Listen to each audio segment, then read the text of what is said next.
नमस्कार साथियों, एक बार फिर आप सभी का स्वागत है मेरे YouTube चैनल विनोद चेजारा पर।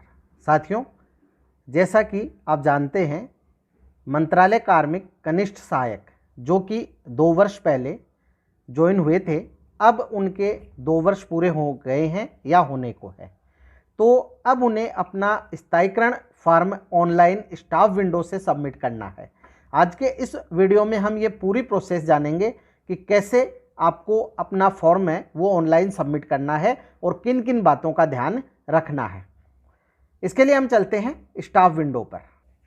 स्टाफ विंडो पर जाने के बाद यहाँ जो 3 लाइन है वहाँ पर आपको क्लिक करना है और क्लिक करने के बाद यहाँ आपको ऑप्शन मिलेगा फॉर्म्स।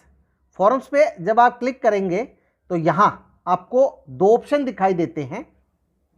यहाँ फॉर्म्स में जो 2 ऑप्शन है उसमें नीचे वाले option application for departmental services पर आपको क्लिक करना है।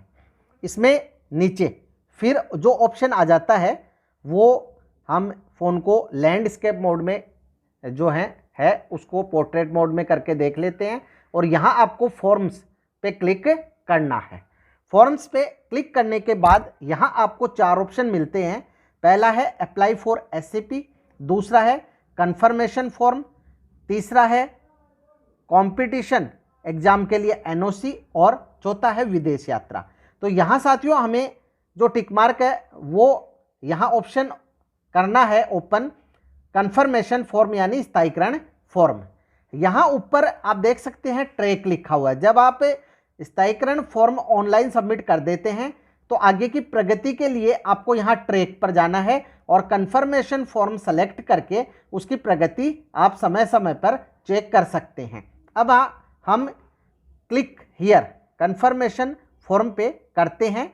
यहाँ आप देखेंगे यहाँ आपको प्रोबेशन ट्रेनिंग के स्थायीकरण हेतु आवेदन दिखाई देगा जिसमें कन्फर्मेशन एप्लीकेशन ऑन शाला दर्पण जो है फर्स्ट हम पहली बार भेज रहे हैं। इसके नीचे आपको आपकी जो बेसिक डिटेल्स है, नाम है, फोटो है वो दिखाई देंगी। अब हमें यहाँ सेलेक्ट करना है स्थायीकरण हेतु मूल पद, जो यहाँ आप देख सकते हैं शाला दर्पण पर मैपिंग के अनुसार जूनियर असिस्टेंट आ गया है। अब स्थायीकरण हेतु विषय, तो जूनियर असिस्टेंट के कोई भी विषय नहीं होता है, इसलिए यहाँ कुछ हमें सेलेक्ट नहीं करना है। नियोक्ता अधिकारी का चयन करें। इसमें यहाँ जो कनिष्ठ सहायक है उनके लिए जो नियोक्ता अधिकारी है वो डीओ है। तो यहाँ आप देख लें तो यहाँ साथियों हमें जो तीसरा ऑप्शन है जिला शिक्षा अधिकारी मुख्यालय माध्यमिक शिक्षा ये चयन करना है। ये आप अपने आदेश पर भी देख सकते हैं, जो आपका नियुक्ति आदेश है उस पर ऊपर ही ऊपर आपको लिखा हुआ मिल जाएगा। इसके बाद आपको जो जिला है उसका चयन करना है। जिले के लिए आपको सभी नाम यहाँ मिलेंगे, उसमें से ड्रॉप डाउन मेन्यू में से आप सेलेक्ट कर ले आपका जो भी जिला है। यहाँ आपके मेरिट नंबर जो हैं वो ऑटो ही आ गए हैं। अब यहाँ आपको मेरिट नंबर के साथ साथ जो वर्ष है वो भी दिखाई देगा। यहाँ परीक्षा परिणाम रिवाइज हुआ है हाँ या नहीं, तो यदि आपके हुआ है तो हाँ करें, अन्यथा नहीं पे ही टिक रहने दे। यहाँ आपका चयन का वर्ग है। इसके बाद यहाँ आपके पिता का नाम, date of birth, mobile number और वर्तमान पद पर जो आपकी कार्यग्रहण तिथि है वो यहाँ आप देख सकते हैं। यहाँ साथियों आप जो डेट है वो देख लें, जांच लें, अगर गलत है तो आप जो कैलेंडर है उस पर क्लिक करें।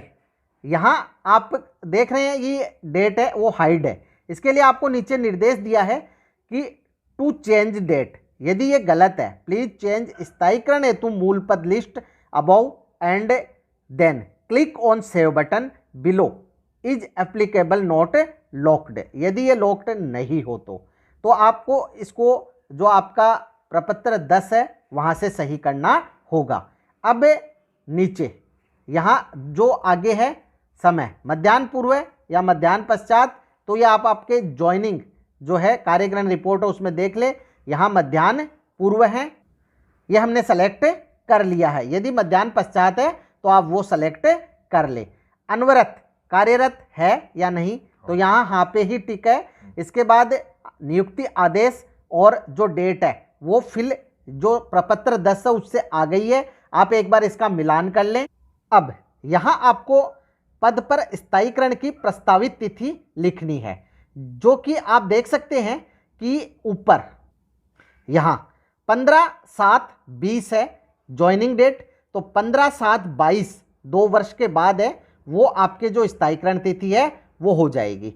तो यहाँ हम ये सेलेक्ट कर लेते हैं कैलेंडर से। यहाँ हमने 15/7/22 जो कैलेंडर से सेलेक्ट कर ली है। अब यदि कार्मिक मॉडल स्कूल का है तो अपने पूर्व विद्यालय का एनआईसी कोड भरें, क्योंकि मॉडल स्कूल के जो मान लीजिए डेपुटेशन हो गया है वहाँ, तो आपको पूर्व विद्यालय जहाँ आप कार्यरत थे उसका एनआईसी कोड, शाला दर्पण कोड यहाँ भरना है, अन्यथा इसको छोड़ देना है। अब आगे है संबंधित कक्षा का 2 वर्षों का परीक्षा परिणाम। तो ये जो कार्मिक है, कनिष्ठ सहायक है, उन पे ये लागू नहीं होता है, तो इसके लिए इसको भी हम छोड़ देते हैं। इसके बाद है संस्था प्रधान के मोबाइल नंबर, जो यहाँ आ गए हैं। अब यहाँ कार्मिक का सेवा विवरण है, ये आप एक बार चेक कर लें। अगर इसमें कोई गलती हो तो प्रपत्र 10 में जो सेवा विवरण वाला पोर्शन है उसमें आप इसको एडिट करें, और यदि वो लॉक है तो पहले उसको CBEO से अनलॉक करवाएं। तो ये विवरण है, सही है, हमने मैच कर लिया है। इसके बाद किए गए अवकाशों का विवरण, तो यहाँ सबसे पहले आपको अवकाश सेलेक्ट करना है, यहाँ क्लिक करें। अवकाशों के विवरण में यदि आपने कोई प्रसूति अवकाश लिया है, पितृत्व अवकाश लिया है, तो उसका विवरण यहाँ देना होगा और उसकी फाइल भी आपको अटैच करनी होगी। आकस्मिक अवकाश, कार्यग्रहण अवकाश, उपार्जित अवकाश, असाधारण अवकाश, यहाँ आप जो भी अवकाश देख रहे हैं यदि आपने उपभोग किए हैं तो आपको यहाँ उसका विवरण देना है। तो यहाँ कार्मिक ने केवल आकस्मिक अवकाश है वो लिए हैं, इसके अलावा कोई भी अवकाश नहीं लिया है। जब आप आकस्मिक अवकाश सेलेक्ट करते हैं तो पेज रिलोड होता है और यहाँ आपको प्रथम वर्ष और द्वितीय वर्ष दोनों का अलग अलग विवरण देना होगा। यहाँ हम प्रथम वर्ष पे टिक मार्क करते हैं। आधे दिन का अवकाश कोई लिया है तो यहाँ टिक मार्क करें, अन्यथा छोड़ दें। अब अवकाश का दिनांकवार विवरण कब से कब तक, तो इसमें आपको सबसे पहले आपने जो ज्वाइनिंग के बाद अवकाश लिया, यहाँ आपको ध्यान रखना है ज्वाइनिंग टू ज्वाइनिंग, यहाँ अवकाश आपको 15 मिलते हैं, 15 से अधिक नहीं होने चाहिए, और 1 वर्ष में ये 15 ही होने चाहिए। तो हम देख लेते हैं, पहला अवकाश है उसके लिए डेट सेलेक्ट करेंगे। तो यहाँ साथियों हमने कब से कब तक, जैसे 9/11/20 से 11/11/20 तक ये CL ली है। अब यहाँ आपको ये डेट कैलेंडर से सेलेक्ट करनी है। यदि कैलेंडर शो नहीं हो तो बाहर कहीं भी टिक मार्क करें, एक बार प्रेस करें, कैलेंडर शो हो जाएगा, अन्यथा क्या है एरर आ सकती है। यहाँ कुल संख्या आ जाएगी अपने आप। अब यहाँ आदेश की प्रति आपको कहाँ अपलोड करनी है, यदि आप कोई विशेष अवकाश लेते हैं, जैसे पितृत्व अवकाश है, मातृत्व अवकाश है आदि, यहाँ CL के लिए कोई आपको आदेश की प्रति अपलोड नहीं करनी है। अब इसको सेव कर देते हैं। प्रविष्टि को सफलतापूर्वक सेव कर दिया गया है, ओके कर देते हैं। इससे जैसे आप भरेंगे वैसे वैसे नीचे ये ऐड होती जाएंगी, तो आप डेट वाइज इनको भर ले। यदि सिंगल दिन है तो तारीख से तारीख आ जाएगी, और यदि एक से अधिक दिन है तो जिस तारीख से आपने प्रारंभ की और जिस तारीख को समाप्त की वो आ जाएगी। अब हम यहाँ पूरी जो CL है उसकी फीडिंग कर देते हैं। तो साथियों यहाँ हमने जो आकस्मिक अवकाश है सेलेक्ट करके प्रथम वर्ष सेलेक्ट किया, और डेट वाइज जो भी हमने अवकाश लिए, जैसे 31 मार्च को 1 दिन का लिया है तो कब से कब तक, 31 मार्च 21 से 31 मार्च 21 तक। और यहाँ जैसे जैसे हम फीडिंग करेंगे ये अवकाश यहाँ से हमें सेव करना है, और सेव करने के बाद नीचे आप देखेंगे कि टोटल आ जाएंगे। जैसे आकस्मिक अवकाश प्रथम वर्ष में टोटल 9 लिए गए हैं। अब हम यहाँ से सेलेक्ट करेंगे आकस्मिक अवकाश, और इसके बाद सेकंड वर्ष यानी द्वितीय वर्ष, यहाँ द्वितीय वर्ष सेलेक्ट करने के बाद वैसे ही डेट वाइज हमें फीडिंग करनी है। अब यहाँ साथियों हमने द्वितीय वर्ष की जो आकस्मिक अवकाश है वो भी यहाँ फीड कर दिए हैं। जैसे जैसे हम फीड करेंगे ये नीचे इसमें जुड़ते जाएंगे और आकस्मिक अवकाश द्वितीय वर्ष हो गए हैं 14। अब हमें यहाँ से इसको सेव करना है। सेव करने से पहले एक बार आप अच्छी तरह इसकी जांच कर लें। साथियों अब हमने इसे अच्छी तरह चेक कर लिया। एक बात का विशेष ध्यान रखें, जो ऊपर हमने कुछ चीज़ें सेलेक्ट की थी, जब आप इस पर कार्य करेंगे तो वो हट जाएंगी। तो इसलिए सबमिट करने से पहले, सेव करने से पहले आप एक बार अच्छी तरह चेक करें और फिर सेव करें। सेव करने के बाद प्रविष्टि को सफलतापूर्वक सेव कर दिया गया है। अब हम एक बार सेव होने के बाद दोबारा चेक कर लेते हैं सभी चीज़ें भरी हुई हैं या नहीं। अब साथियों हम इसे फाइनल सबमिट करेंगे। फाइनल सबमिट पर क्लिक करते हैं और फाइनल सबमिट पर क्लिक करेंगे तो आपको इसे OTP से वेरीफाई करना पड़ेगा। क्या आप इस प्रविष्टि को अंतिम रूप से आगे अग्रेषित करना चाहते हैं? इस पर यस करें। यस करने के बाद आपका जो मोबाइल नंबर है जो कि इसमें जुड़ा हुआ है उस पर OTP आएगा। इस OTP को यहाँ आपको एंटर करना है। तो साथियों यहाँ अभी हमने कुछ देर वेट किया, OTP नहीं आई है। यदि OTP नहीं आए तो आप यहाँ से रिसेंड OTP पे क्लिक कर सकते हैं। हम यहाँ रिसेंड OTP पे क्लिक कर देते हैं। OTP कोड सेंड सक्सेसफुली हो गया है। तो साथियों हमने OTP फिल कर दिया है। कई बार एक बार में OTP नहीं आए तो आप रिसेंड करके OTP प्राप्त कर सकते हैं। अब हमें फाइनल सबमिट पे क्लिक करना है। यहाँ हमने OTP फिल करके फाइनल सबमिट किया तो your data is saved okay लिखा हुआ आ गया है। ओके पर क्लिक कर देते हैं। अब साथियों आपको यहाँ ऊपर इसका प्रिंट लेना है। सबसे ऊपर आपको इसका प्रिंट मिलेगा, व्यू पे क्लिक करें और व्यू पे क्लिक करने पर आप देखेंगे कि यहाँ से आप इसका प्रिंट ले सकते हैं। आपको इसका प्रिंट लेना है और प्रिंट लेने के बाद यहाँ सबसे नीचे कार्मिक के हस्ताक्षर करने हैं। अब यहाँ जो एप्लीकेशन ट्रैक का पेज दिख रहा है इसका आप प्रिंट नहीं भी निकाले तो चलेगा। इसमें केवल यही बताया है आपने एप्लीकेशन किस तिथि को भेजी है और अब ये एप्लीकेशन कहाँ है। यहाँ आप देख सकते हैं कि जो स्कूल है PO वहाँ ये 15/7 को पेंडिंग बता रहा है।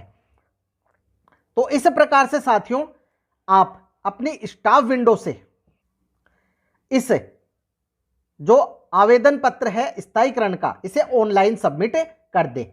यहाँ ये जो है पेज, एक पेज में पूरा प्रिंट आ जाएगा। इसका प्रिंट ले लें।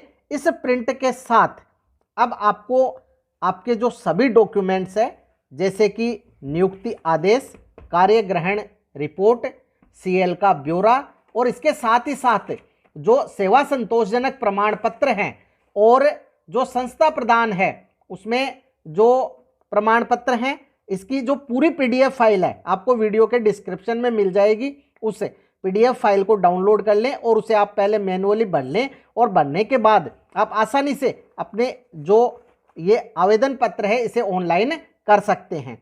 अब ये जो PDF फाइल है इसको मेन जो फॉर्म है उसके साथ अटैच करके और आपको 2 MB से कम की PDF फाइल बनानी है और उसे संस्था प्रधान या PO का जो शाला दर्पण है वहाँ से आगे फॉरवर्ड DO को करना है। इसके आगे की प्रोसेस हम जो है विद्यालय की शाला दर्पण से करेंगे।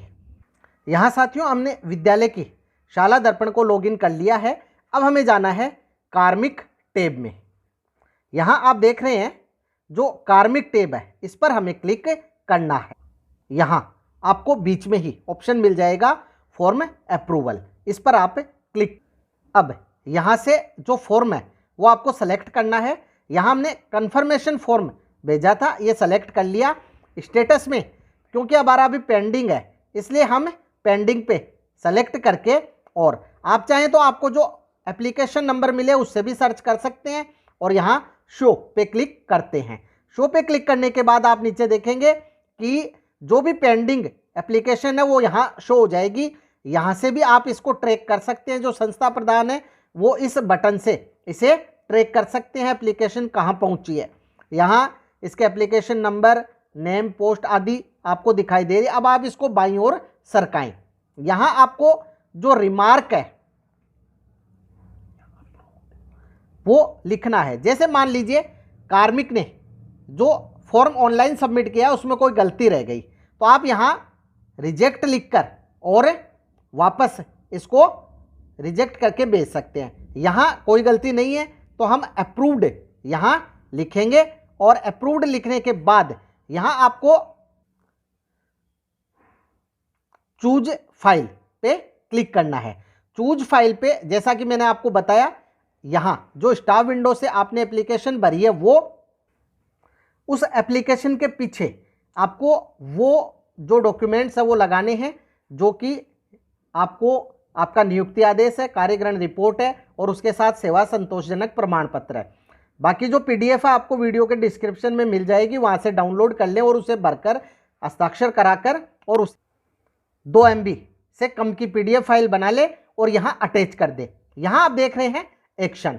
एक्शन में क्या है, 2 ही ऑप्शन है, अप्रूव और रिजेक्ट। एक्शन यहाँ से अप्रूव हम सेलेक्ट करेंगे और इसके बाद यहाँ इस बटन से इसको सेव कर देंगे। सेव करने के बाद इसको सबमिट करेंगे तो वही संस्था प्रधान के मोबाइल नंबर पे OTP आएगा और OTP से ये सबमिट होकर जो है आगे DO के पास चला जाएगा। तो इस प्रकार से साथियों, जो भी कनिष्ठ सहायक हैं जिनका कि स्थायीकरण अभी जुलाई में होगा, वो सभी ऑनलाइन अपना ये स्थायीकरण फॉर्म या कंफर्मेशन फॉर्म स्टाफ विंडो से सबमिट करें। यदि फिर भी आपके कोई समस्या है तो कमेंट बॉक्स में कमेंट अवश्य करें और आपकी समस्या का निश्चित ही समाधान किया जाएगा। वीडियो यदि आपको अच्छा लगे तो लाइक करें, शेयर करें, सब्सक्राइब करें और बेल आइकॉन को टिक करें ताकि नए वीडियो के जो नोटिफिकेशन है वो आपको तुरंत मिल सके। इसी के साथ आप सभी का बहुत बहुत धन्यवाद और मिलेंगे अगले वीडियो में।